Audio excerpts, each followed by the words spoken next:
নবাবী সেমাই তো সবাই বানায়, কিন্তু ওর একটা পারফেক্ট মাপ জানা না থাকলে তেমন খেতেও ভালো লাগে না, আর ঠিকঠাকভাবে অনেকের ক্রিমটা বসেও না। তো আমি প্রথমে এখানে 1 চামচের মতো ঘি নিয়ে নিয়েছি, আর ঘিতে ভালো করে কাঠবাদাম আর কিশমিশটাকে ভেজে নেব। একটু লাল লাল হয়ে আসার পর আমি এটাকে তুলে নেব, আর ওই ঘিতে দিয়ে দেব 250 ml কাপের 2 কাপ মতো লাচ্ছা সেমাই। তো সেমাইটাকে আলতো হাতে ভাজতে হবে, গরম হয়ে গেলে বেশি ওটা পুড়ে যাবে, আর তখন দেখতেও ভালো লাগবে না, খেতেও ভালো লাগবে না। যখন আমার সেমাইটা এই পর্যায়ে চলে আসবে, একটা লালচে বর্ণ ধারণ করবে, তখন আমি 30 ml কাপ দিয়ে একটু 1.5 চামচের মতো চিনি দিয়ে দেব। আর চিনিটা ভালো করে নাড়াচাড়া করার পর এখানে আমি ওই 30 ml কাপ দিয়ে দেব 1 কাপের মতো গুঁড়ো দুধ।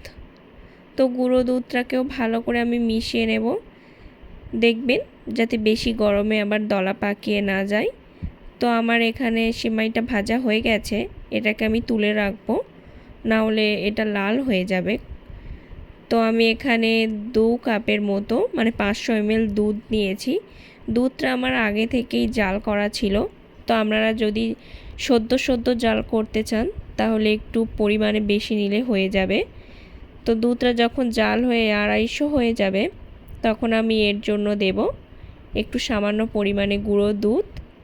আর আমি এখানে চিনি ব্যবহার করছি না, চিনি দিলে কেমন একটু জল জল হয়ে যায়, তো আপনারা চাইলেই দিতে পারেন।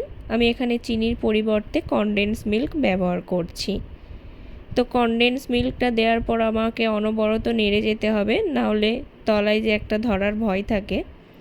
তো এই পর্যায়ে এসে আমি কিছুটা কর্নফ্লাওয়ার দিয়েছি।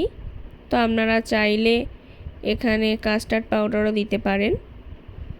তো আমি এটাকে করার পর যখন আমার এই 500 ml দুধটা 250 ml চলে আসবে, এই পর্যায়ে আমি বন্ধ করে দেব গ্যাসটা। তো আমি যে সিমুইটা ভেজে রেখেছিলাম ওটা একটা লেয়ার করে নিচ্ছি নিচে, আর একটু চামচ দিয়ে প্রেস করে দিতে পারেন, হাত দিয়ে দিলেও হবে। আর ওই যে ক্রিমটা করে রেখেছিলাম, ক্রিমটাই লেয়ারের মধ্যে দিয়ে দেব। তো আমি যে পরিমাণ ঘনত্বটা রেখেছি ওটাই রাখবেন, না হলে দেখবেন যে হয়তো বেশি থিক হয়ে গেছে, নিচের সিমুইটা ভিজছে না, আবার একটু বেশি পাতলা হয়ে গেলে তখন আর উঠছে না, কেমন একটা দলা পাকিয়ে যায়। তো আমি আবারও আর একটা লেয়ার দিয়ে দিয়েছি সিমুইয়ের, আর ভেজে রাখা কাঠবাদাম আর কিশমিশটা দিয়ে দিয়েছি ওপর থেকে। দেখুন আমার লেয়ারগুলো কিন্তু একদম বোঝা যাচ্ছে পরপর।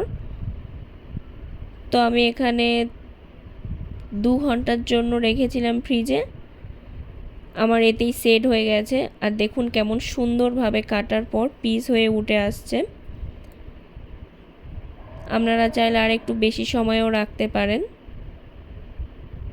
তো কেমন লাগলো অবশ্যই জানাবেন কমেন্ট করে। আর যদি এরকম নতুন নতুন রেসিপি আমার চ্যানেলে দেখতে চান তাহলে চ্যানেলটা আর একটু সাবস্ক্রাইব করে দেবেন। তো আজকের মতো এইটুকু, এরপরে আবার নতুন একটা রেসিপি নিয়ে আপনাদের সামনে হাজির হয়ে যাব। তো আজকের মতো টাটা।